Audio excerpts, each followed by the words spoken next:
For those of you who have a life, what Reddit is an online discussion forum, and it has things called subreddits on it that are on an infinite number of topics. So there's ones on the NFL, there's ones on cooking, there's ones on every video game ever made, all that sort of stuff. But there's one called Fed News, and it's basically news and discussion for people who are employees of the federal government.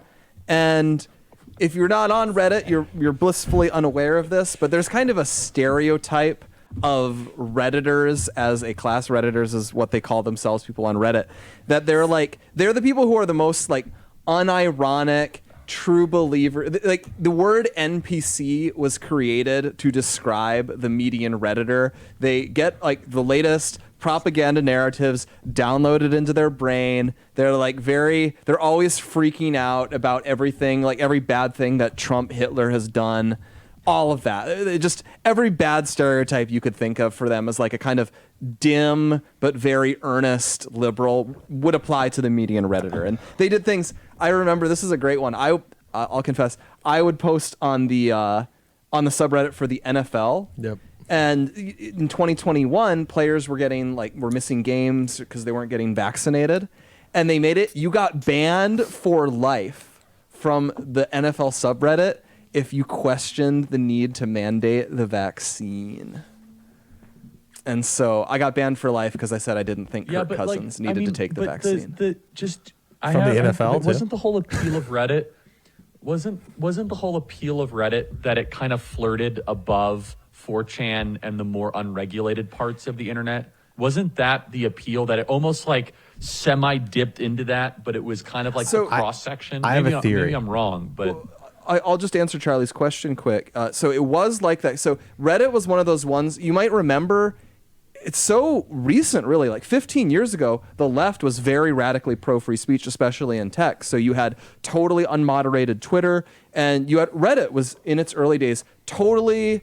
it was all user moderated. So if you created a subreddit, the mods of that subreddit could set whatever rules they wanted, and Reddit's position was basically anything goes. You can do your own thing. So there were basically, I'll be blunt, there were like hate subreddits. So you would have a subreddit that would like literally just have the N-word in it, and that was allowed on Reddit back in the day.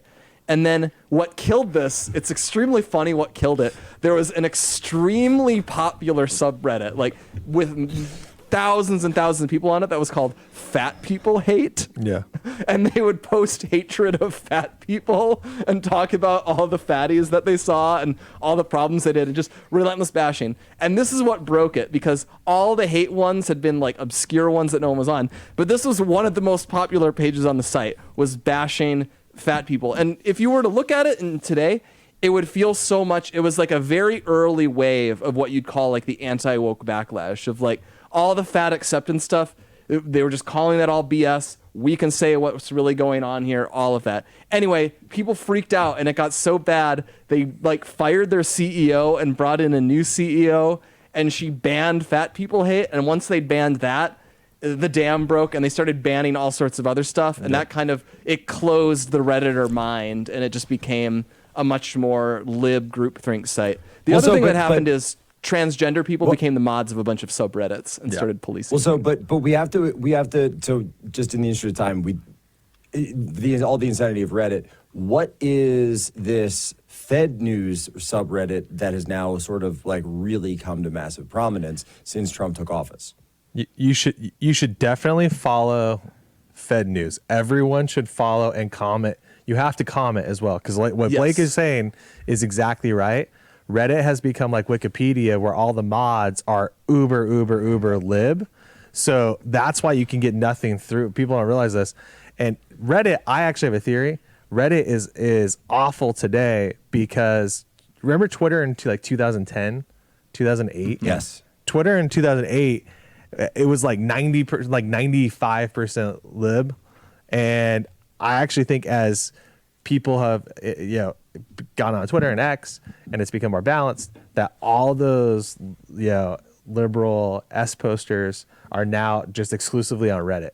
But anyways, going back to this. So Fed News. So that's what Reddit is. Fed News is the federal workers subreddit. And what it's become is we had all those Trump what really happened is Trump issued the executive order that you have to go back to the office. You can't keep doing work from home.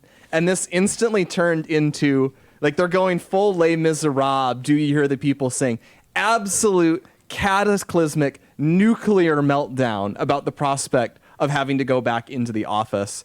And it's become resistance central. This is the hub for the hashtag resistance at the moment, is the federal workers. And they're posting a lot of stuff that is truly profoundly embarrassing. Let me get the from Charlie's one. We highlighted this where it was someone where by the way, before we get into these, I'm just going to put out as a disclaimer: we don't actually know, right, whether or not this is true, because again, it's all anonymous, it's all posts. So just like anything on Reddit, it's you always have to take it with a grain of salt.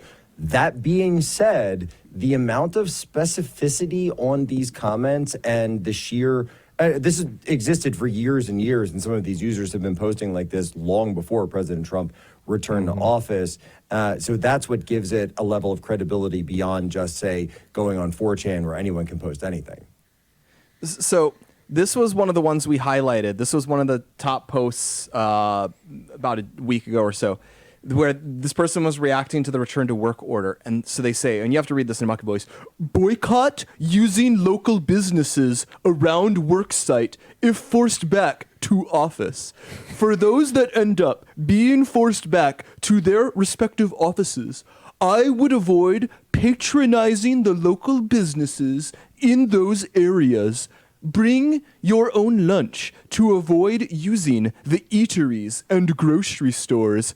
Avoid parking in pay parking, and don't buy anything at the shops or gas stations.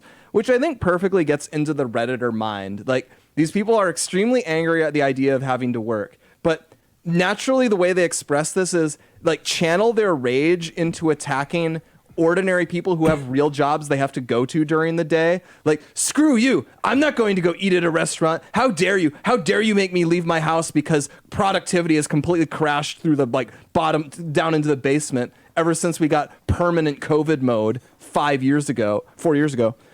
It's just, these people are unbelievable. And there's all these threads like this. And apparently the top thread of the past week is, my supervisor told us to stop posting on Reddit, which, if you check the data, by the way, the busiest hours for Fed news is the, like, 8 hours of the American weekday workday. They're all on Reddit while at their job, which I will say, I found that while on Reddit at my job, but I've always had a job where I'm allowed to be on Reddit. So I could get away with this. That. This is pure comedy. And I was telling the group, like, I actually have a favorite podcast I listen to, and they do the subreddit stakeout. So what they do is, during sports games, they read the opposing team's subreddit, and then they make fun of them, like, crying and moaning. We should just go through some of these real quickly, like throw these up. Some of these are hilarious. We can start with, I guess we could just start with 203 or wherever it starts here. Oh, we got 202 where Blake just said, stop posting on Reddit. If you go on here, you can just start reading and do it with a voice. But let's go to 203 real quick. We can throw it up. Like, some of these are hilarious. They're focusing on the wrong thing. The federal government has been significantly more efficient over the past 60 years. Okay. Ooh, super efficient. Yeah, super efficient. 204. This non-buyout seems to really have backfired. I'll be honest, before that email went out, I was looking for any way to get out of this fresh hell. But now I'm fired up to make these goons as fresh as possible. RTO be damned. Hold the line. Oh, no. The line. Oh no. Yeah, Oh, no. I love... Now they're threatening to actually work. Yeah, they're going to They're going to so work mad so they're gonna hard work to show us how dumb we are. I think this is my favorite. This is my favorite. To my fellow feds, especially veterans, we are at war. We watched this goon try to overthrow the government on live TV 4 years ago. Now we are witnessing him try to overthrow it from within. 22,000 we likes. are the last line of defense against fascism. If we leave, we will be replaced by loyalists. read Project 2025, and for the love of God, please believe what is written, because that is what is happening. All the EOs are directly from that document. I didn't dedicate years of my life serving this country to be bullied into quitting my career by a bunch of fascists. We are being led by the same types of people our grandparents fought against in World War II, which guarantee this person thinks that his grandparents are like racist and shouldn't like have been invited to Thanksgiving near the end of their lives every frickin' time. Ugh.